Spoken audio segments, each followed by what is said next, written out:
Hey guys, so build number 12 or something like that, and this is Soulwrest Dominating Blow build, low life guardian with Ivory Tower. And this build actually surprised me. I did not expect it to work that well. However, by design it's not really good for bigger bosses like guardians. You can definitely do guardians, but it's mostly designed to be, well, it turned out to be really chill and pleasant mapping build. It works very well for mapping. You don't need to worry about pretty much anything. Auto flasks, really tanky, surprisingly tanky, not expensive to build. You don't necessarily need anything too expensive.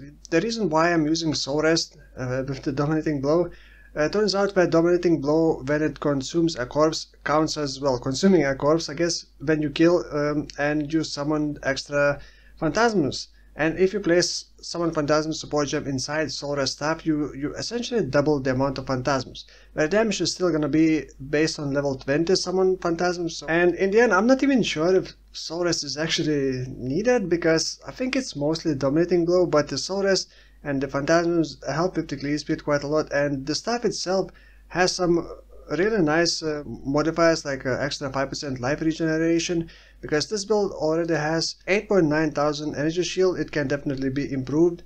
Every 100 life reserved you get extra fat energy shield, so when you just naturally level up more, you naturally gain more life, and eventually you reach the breakpoint when you get the energy shield, and you can notice like a big energy shield boost. Now the build is low life guardian, reserving your life with some auras, so it does have 5 auras right now, including banner.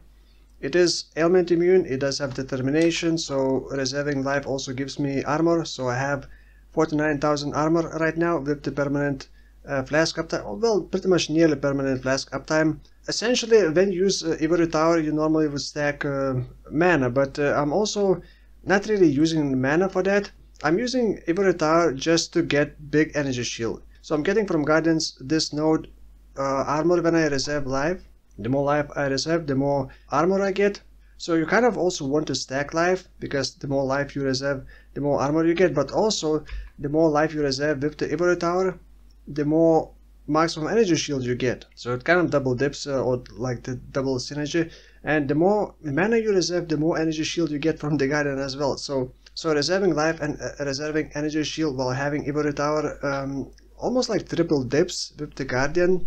But to avoid dying from Chaos damage, you do need to use Coruscating Elixir, which is completely automated and have 100% uptime. There are some bad modifiers that can kind of mess up the build if you're doing like Eldritch modifiers which drain your flash charges on hit. That can actually mess up the build. It also has a small drawback. When you enter a map, you're not gonna trigger the flask immediately. It takes like 5 seconds to trigger the flask. Maybe it was 3 seconds. If you engage in battle before that, you actually may die. So you may actually need to remember to use the Coruscating at the start of the map, or just wait like 3 seconds. Also, this build has permanent onslaught, because you're always going to be running with a lot of minions. Nav, Intimidate also works really well with this, because you have spellcaster minions, which are your phantasms, and the attack minions, which are the don't blow minions. So overall it's like really tanky. It has self-off, it has good regen. I believe I'm getting like 1.2k regen in the fight, and because I am mitigating quite a lot of physical damage, I got the Divine Shield. So the more I mitigate physical, the more ES regen I'm gonna get on top of that. So it's like really chill and satisfying build to map with. If you can just face tank everything, you can just take a couple seconds more to kill some map bosses. However, if I could improve something, I would definitely try to improve the damage a bit more. For bigger bosses, for more tougher targets, you kind of need to swap 2 gems. The Phantasms are currently with the GMP, so you swap that into slower projectiles. And then I am also running melee splash with the Dominating Blow, and I would swap that into Maim support. And Maim isn't the best support, but it also boosts the damage of the Phantasm, so it's kind of overall good. I am pretty low on sockets, otherwise I would have Steel Skin or like Molten Shell, but I don't have those. I just don't have enough sockets for everything. And I do also have on top of that Summon a Holy Relic, which is mostly for life regen, but it also gives Feeding Frenzy. Otherwise you could run Carrion Golem, which would give a bit more damage for your minions, but Carrion Golem also is less tankiness. Now, one last thing, since I'm already immune to ailments, I don't get frozen, but I still need to be immune to stuns. So I am using Presence of Chayula, which has a bad drawback.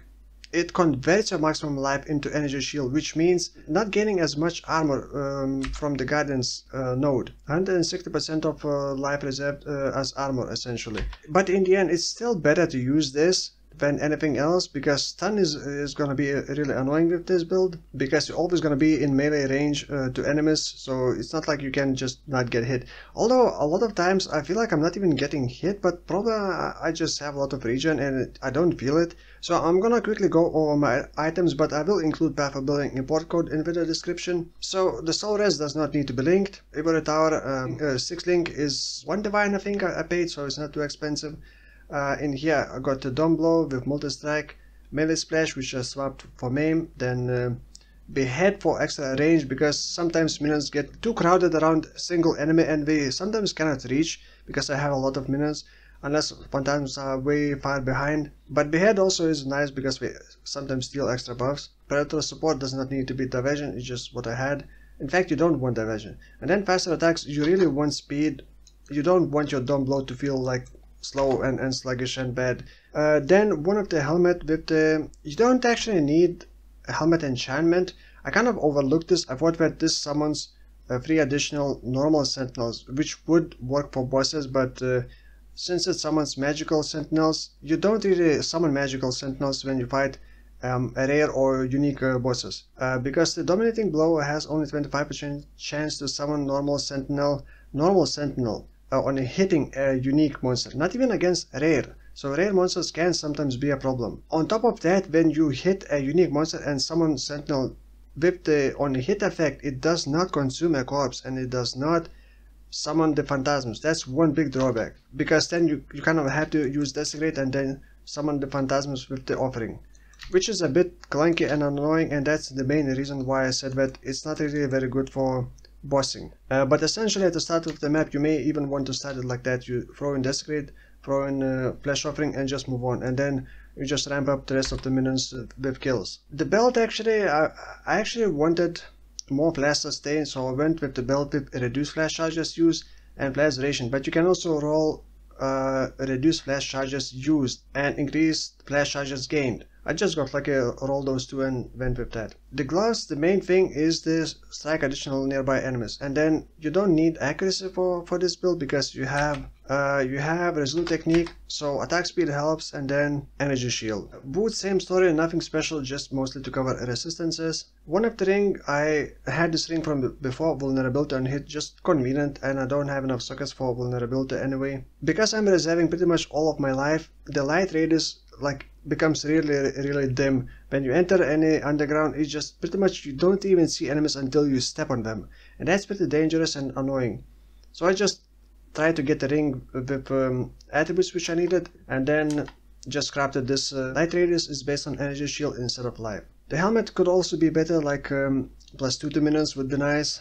Like if I had more room, I would probably go with the one of the Aura's reservation efficiency and maybe add something else like skitterboards, but I really don't have room for that. By the way, the phantasms, we have the staff has the Summon Phantasms level 21, which adds an extra 1 minion. It adds an extra 11 minions, sorry. GMP for clear. Awaken Control Destruction does not need to be awakened. You can start with like fewer supports in general.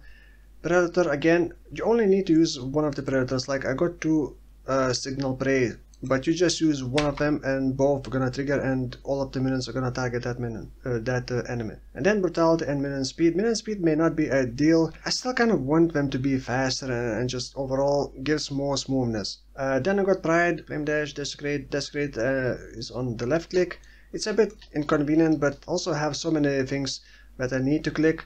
I also got Wild Discipline, which I click when I start Degen, and just in general for extra safety. And then Purity of Elements, and this one is linked with the Arrogance to reserve my life. There's Offering, then there's War Banner. Holy Relic is also linked with Feeding Frenzy, like I mentioned. The Flask Automation, I went with this kind of more attack speed approach with the Granite Flask, and the Quicksilver automated. You do want reduced flash charges used the most. You can also get like increased duration, but it is not as good as reduced charges used. And then you just want to automate it when it reaches full, not when it expires, when it reaches full. if you cannot fully sustain when it reaches full, then you're gonna mess up and run out of charges even more when it gets triggered, when it expires essentially. And in PUB you can see the flask sustain. Just hover over your flask and it says flask uptime 100%. These do not have 100% uptime. This has 56% minimum uptime and average 84%. I'm not sure how to read that, but essentially you want 100% uptime. But of course, when killing enemies and getting flash charges, it shouldn't be a problem. Now, the passive skill tree, as you can see, I could still get one more jewel for extra 2 levels, so at level 93 would get a jewel. Like, the damage is 3 million DPS over, but the minions don't live that long. Clunky to resummon them, you sometimes just spend too much time resummoning them, so overall, really, this is not a bossing build. For map clear, it's very satisfying, I would say. The staff mastery is important. 30% increased defenses while wielding a staff gives a lot of energy shield. The cluster jewel, the last cluster jewel, is not even amazing. This is only 25% effect, and then intelligence gives some energy shield as well. Haste rest is also pretty nice. I have 47 haste rest, so it could be a bit more as well.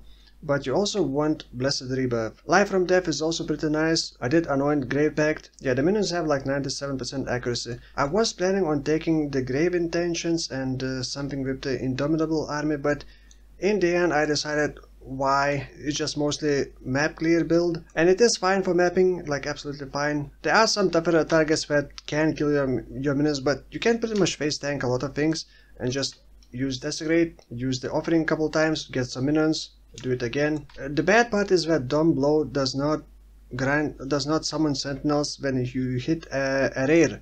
So essences probably should avoid essences. The Droughtbringer is not really a problem. What is the problem? Like I mentioned, the Eldritch altars that drain your flask on a hit essentially. So overall I would definitely recommend this build, but not really for like big bosses. If you're just looking for some interesting, chill and simple build to map farm, it can definitely do that. I'm already playing the next build, and the next build video will probably be up in like 1 or 2 days, and the next build is gonna be with the self-igniting blazing salvo, which has like really surprising amount of DPS. I did not expect it to scale that well. However, it's not really gonna have defenses, it's just kind of life gain on hit, and that's pretty much it, and some block. So until then, thank you for watching, and I'll see you in the next one. Bye bye.